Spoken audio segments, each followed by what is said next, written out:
Hello and welcome to the news bulletin of IPR Department. I'm Chiring Eden. Let's look at the top 10 news making headlines. As per the last update from the State Health Department, a total of 6 new COVID-19 positive cases were reported till 8 a.m. of 9th August. Out of the 12 samples tested on TrueNat, 5 samples tested positive. 2 were from IBM Rangpo and 3 from Mamring. Likewise, out of 71 samples tested on rapid antigen testing, a sample of a driver of an essential commodities transporting vehicle tested positive. It was informed that all 115 samples tested on RT-PCR were reported negative. This takes the total active cases to 371, total cured and discharged to 494. Cumulative total stands at 866.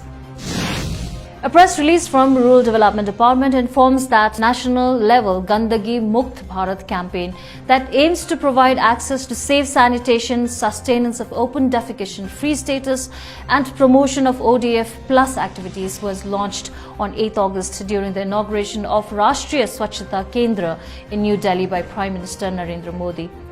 The week-long Gandagi Mukt Bharat campaign will be covering various activities such as collection and segregation of single-use plastics, essay and painting competition, cleanliness and sanitization drives of PHCs that will be culminated with the declaration of ODF Plus Village on Independence Day 2020.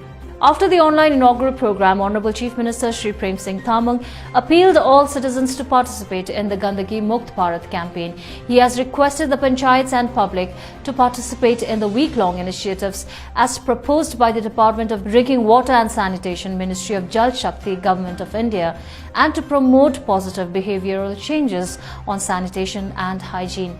It has been requested that all the panchayats and public follow social distancing and basic standard health guidelines in avoiding the prevailing COVID-19 situation and emphasize on virtual platform wherever possible. The cabinet meeting held under the chairmanship of Honorable Chief Minister Shri Prem Singh Thamang at Dashiling Secretariat on Friday approved and sanctioned various proposals pertaining to various government departments. Among the major decisions, the cabinet approved creation of 177 posts for regularization of left-out temporary employees under agriculture and horticulture departments who have completed 5 years and more service as on 31st of December 2018. Confirmation of approval and financial sanctions for various developmental works and grant in aids were also made for departments like Home, Health and Family Welfare, Social Justice and Welfare and other departments. A national-level award ceremony for Best Performing Gram, Block and Zilla Panchayat was held through video conference on Friday, chaired by Honorable Minister for Panchayat Raj and Agriculture, Government of India, Shri Narendra Singh Tomar. The state of Sikkim was represented by the Principal Secretary RDTCS Rao, Director Panchayati Raj Prabhakar Rai, along with other officials and staff of Panchayati Raj Directorate. The Union Minister for Panchayati Raj congratulated all the Gram, Block and Zilla Panchayats of the country who were selected as awardees for the year 2020 in various categories. A press release informs that different Gram Panchayat units of Sikkim have bagged awards under 4 different categories. During the conference, Union Minister Tomar congratulated Ranka GPU and praised the Sabhapati and members for performing the best in their respective areas.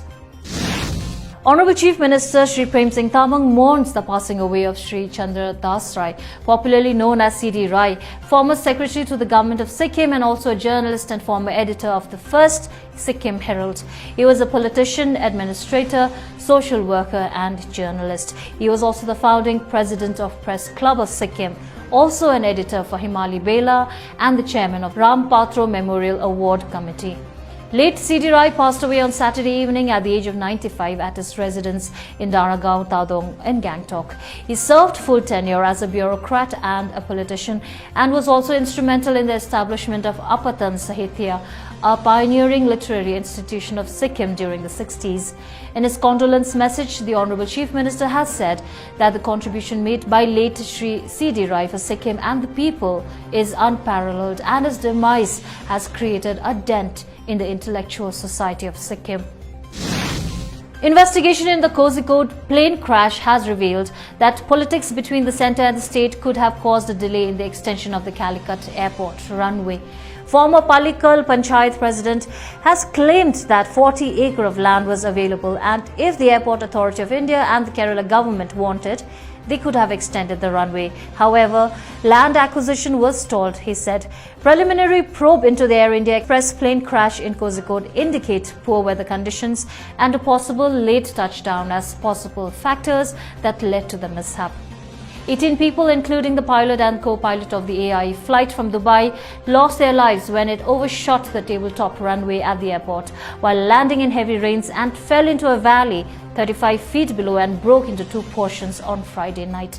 There were 191 people on board, including crew and 10 infants. It was reported on Sunday that condition of at least 14 passengers still remain critical. The Indian Army on Sunday gifted 10 ventilators to the Nepali Army to support its effort to fight against the COVID-19 pandemic that has claimed 75 lives in the Himalayan nation. Indian Ambassador to Nepal Vinay Mohan Quatra handed over the ventilators to Nepal Army Chief Purna Chandra Thapa during a ceremony at Nepali Army headquarters on Sunday, the Indian mission said in a statement.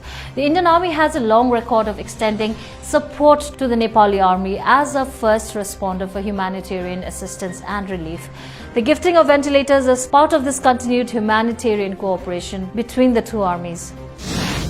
With 62,064 new cases reported in the last 24 hours, the total caseload in India has now risen to 22,15,075. Of these, 6,34,945 are active cases, while 15,35,744 patients have already been discharged. Data from the Union Health Ministry showed as many as 1,007 deaths were reported, taking the casualties to 44,386. For the last 6 days, India has been reporting more novel coronavirus infections than any other country in the world. The United States and Brazil, two countries that have greater number of people infected by the virus till now, have been finding fewer number of new cases every day during this period, while India's case numbers have been increasing steadily with more than 60,000 new cases for the last 3 days. Globally, over 19.5 million cases of coronavirus and 7.25 lakh deaths have been reported. Amid a sudden surge in COVID-19 cases and mortality rates across the world, Russia is all set to become the first country in the world to register a fully effective coronavirus vaccine by August 12. The vaccine has been developed jointly by the Russian Defense Ministry and Gamaleya Research Institute. Russian Health Minister Mikhail Murashko proclaimed that the vaccine for coronavirus treatment had completed the final phase of clinical trials and showed extensive effectiveness. The clinical trial of the vaccine started on June 18 and included 38 volunteers. All participants formed immunity. It has been said that the government will first vaccinate teachers and doctors in August and then launch a nationwide vaccination campaign in October. New Zealand marked 100 days without community transmission of the COVID-19 on Sunday.